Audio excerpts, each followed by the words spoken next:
As the endgame approaches and the numbers dwindle, the power players really start standing out amongst the rest. Y'all, there are only 7 people left playing this game, and a few of them have a pretty clear-cut path to the end if they're able to keep it up. There's going to be a few things to cover today, including who this week's possible target is, but first, please make sure you hit that subscribe button below if you have not yet. Even though there's only a few more weeks left in the season, there's still a few interesting moves that are being made beneath the surface. Mind you, some of these are bad moves, but still, live feed recaps like this really are the best way to know what's going on in this house day to day. So if you haven't subscribed yet, please again make sure you do so that you can stay updated as we continue through this wild season. Now, let's get started.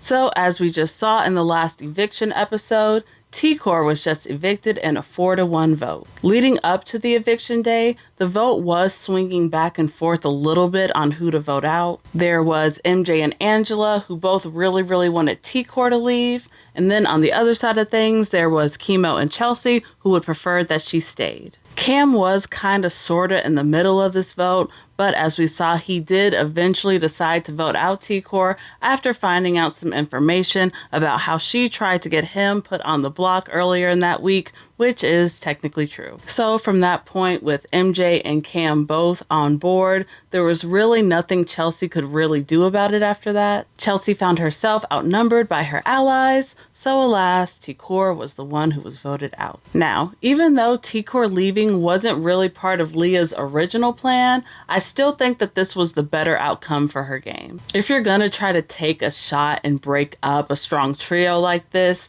to me, it's a better idea to just go ahead and cut the head off the snake and go for the strongest player, which I think was T-Kor. T-Kor was the glue that was holding that trio together, and she was honestly one of the bigger threats to win the whole thing. So while I do think that overall T-Kor leaving was the better outcome for Leah's game, she still makes me a little bit nervous in the long run, mainly because I feel like she's going to be leaving this week in a similar position to when she came in. She still really only has Angela, and then she kinda sorta has MJ. But overall, Leah is still on the outside of a larger group leading into this next HOH comp. And since we have a double eviction coming up at the end of the week, whoever wins this HOH is gonna have to do a good job of setting themselves up for success to carry them on through the rest of the week.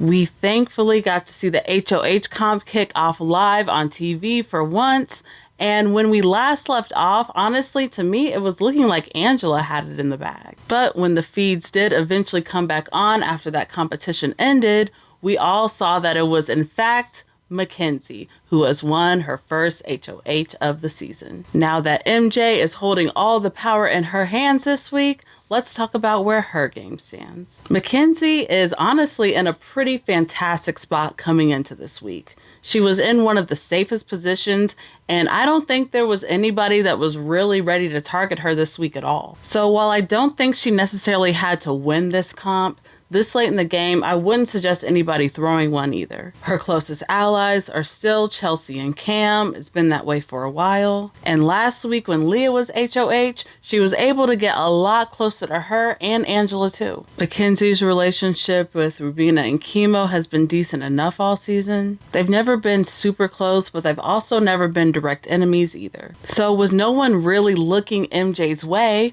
who should she target? I mean, I would argue that maybe putting up Kimo and Rubina is the best way to go at this point. That way they won't be able to save each other with the veto. And that leaves Leah and Angela open so that Chelsie and Cam can take their shot and target them. And vice versa, you know, the same thing goes the other way around. It also leaves Chelsie and Cam open so that Leah and Angela can take a shot at them the next week. Either way it goes, this plan could allow Makensy to slip through the cracks a little bit, but instead, Makensy decides that she wants to nominate Angela and Kimo, with Angela being the target. Now, I know that a lot of y'all out there are sick of Angela and y'all want her to go. Trust me, I know this. But still, I don't think that Makensy should be the one to take this shot. After all, Angela was very, very happy when Makensy won this HOH because she saw Makensy as a close ally to her. I think that from Makensy's perspective, Angela looks like a threat because Angela is coming after Chelsie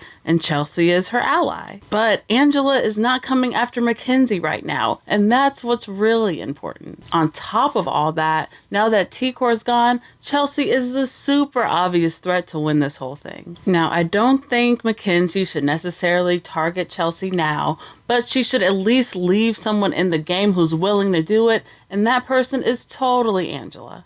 And if it's either of us next to her at the final two, we're fucked. Yeah. Yeah. If it's me and you, we have a chance. That's all.